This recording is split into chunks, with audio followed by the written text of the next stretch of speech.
ప్రేక్షకులు థియేటర్కు ఎందుకు రావడం లేదు? ఈ ప్రశ్న సినిమా రూపకర్తల్ని అడిగితే చాలా సమాధానాలు వినిపిస్తాయి.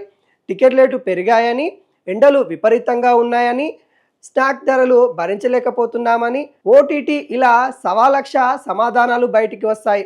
కానీ అసలైన నిజం ఏమిటంటే క్వాలిటీ సినిమా రావడం లేదు, కంటెంట్ ఉన్న సినిమాలు తీయడం లేదు, టికెట్ రేట్లు గిట్టుబాటు అయ్యే లేదు, వినోదం ఇవ్వడం లేదు.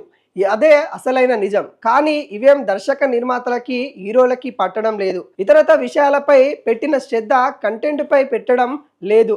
హాస్య నటుడు రాహుల్ రామకృష్ణ ఈ కఠోరమైన నిజాన్ని తన ట్వీట్ రూపంలో తెలియజేశారు. ప్రేక్షకులు టికెట్ రేటుకి విలువ ఇవ్వడం లేదని, గిట్టుబాటు అయ్యే సినిమా తీయడం లేదని, అందుకే థియేటర్లు ఖాళీగా ఉంటున్నాయని రాహుల్ ట్వీట్ చేశారు.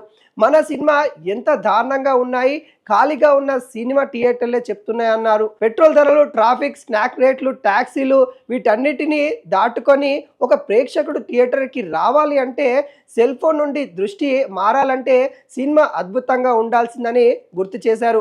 మేకర్స్ ఈ విషయాలపై దృష్టి పెడితే తప్పకుండా బాగుంటుందని, ఈ వేసవి సీజన్ వృధా అవ్వడానికి సంక్రాంతి తర్వాత సరైన హిట్ లేకపోవడం వెనుక కారణాలు ఐపీఎల్, ఎండలో కానే కావు. కంటెంట్ విషయంలో తేలిపోవడం. సరైన కంటెంట్ ఇవ్వగలిగితే ఇప్పటికీ థియేటర్లు కిటకిటలాడతాయి.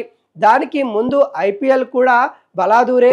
అది మానేసి మిగిలిన విషయాలపై ఫోకస్ పెడుతున్నారు. దర్శక నిర్మాతలు ఈ మాయ నుంచి వాళ్ళెప్పుడు బయటికి వస్తారో